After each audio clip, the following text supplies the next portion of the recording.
Selamat datang di tutorial pelaporan pajak dengan formulir 1770S melalui e-filing. Tutorial ini berlaku untuk Anda yang merupakan karyawan berpenghasilan di atas 60 juta per tahun. Hal yang pertama kali Anda harus siapkan adalah bukti potong yang Anda peroleh dari perusahaan tempat Anda bekerja. Anda dapat menggunakan perangkat baik laptop, tab, atau smartphone yang terkoneksi dengan internet. Pertama, buka situs www.pajak.go.id lalu tekan login. Setelah itu, isikan nomor pokok wajib pajak dan password, serta kode keamanan dan klik login. Anda akan diarahkan ke dashboard layanan digital perpajakan. Klik pada tab Lapor, klik pada ikon e-filing, kemudian klik Buat SPT. Anda akan diberikan beberapa pertanyaan terkait dengan status Anda. Anda dapat mengisi melalui formulir, panduan, atau upload SPT. Pada tutorial ini, kita akan menjelaskan pengisian SPT 1770S menggunakan formulir. Maka, pilih opsi dengan bentuk formulir. Tekan tombol SPT 1770S dengan formulir.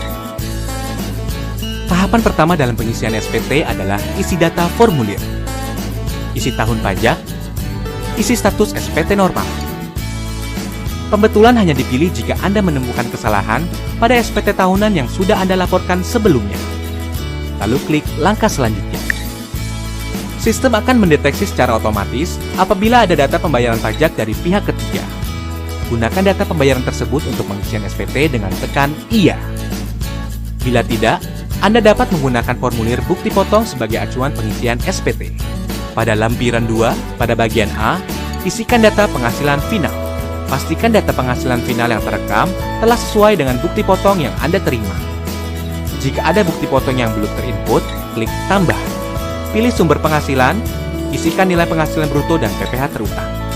Anda juga dapat mengubah atau menghapus data yang Anda rekam bila terjadi kesalahan. Pada bagian B, isikan daftar harta yang Anda miliki pada akhir tahun. Data harta yang telah Anda input pada tahun sebelumnya dapat Anda tampilkan kembali melalui menu Harta pada SPT tahun lalu dan lakukan penyesuaian. Jika Anda ingin menambahkan data harta lainnya, klik Tambah. Pilih kode harta sesuai dengan jenis harta, isikan keterangan nama harta dan tahun perolehan. Pada kolom harga perolehan, cantumkan nilai pada saat Anda memperoleh harta. Ingat, saat memperoleh harta. Isikan deskripsi lebih lanjut pada kolom keterangan.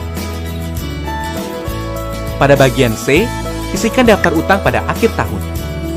Data utang yang telah Anda input pada tahun sebelumnya dapat Anda tampilkan kembali melalui menu utang pada SPT tahun lalu dan lakukan penyesuaian. Jika Anda ingin menambahkan data utang lainnya, klik Tambah.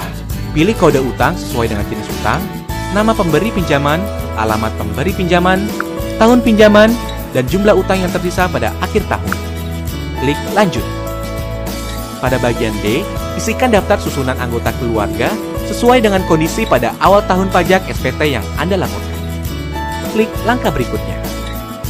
Pada lampiran 1, bagian A, isikan penghasilan bersih yang diperoleh dari dalam negeri yang bukan final antara lain bunga, royalti, sewa, penghargaan dan hadiah, keuntungan dari penjualan atau pengalihan harta, penghasilan lainnya.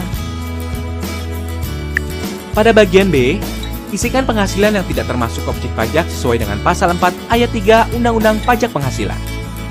Pada bagian C, isikan daftar pemotongan atau pemungutan pajak dari bukti potong yang telah Anda terima.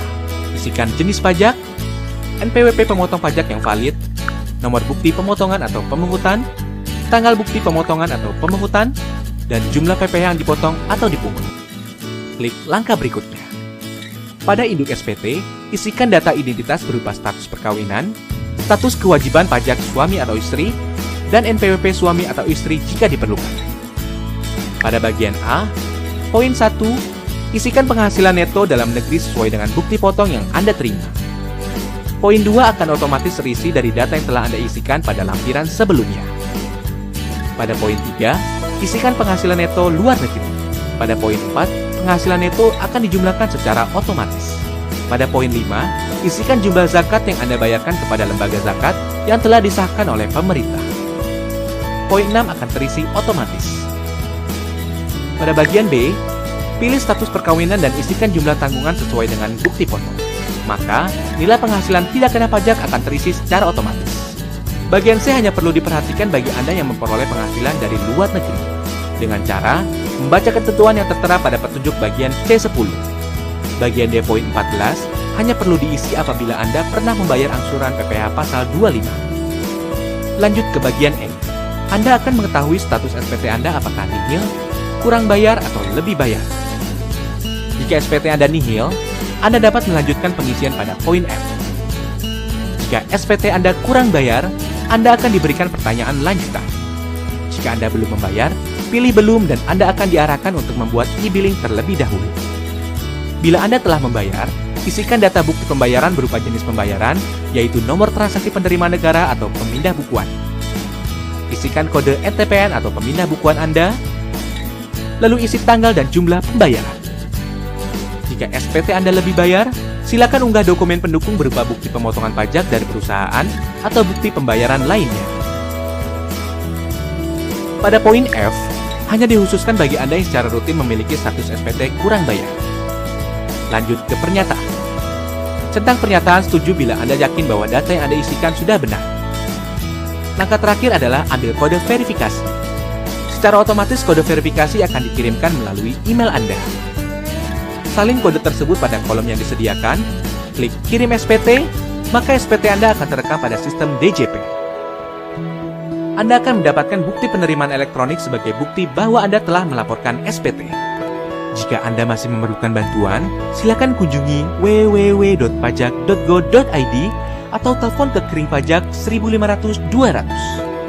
Subscribe channel YouTube Ditjen Pajak RI untuk memperoleh informasi dan tutorial lain.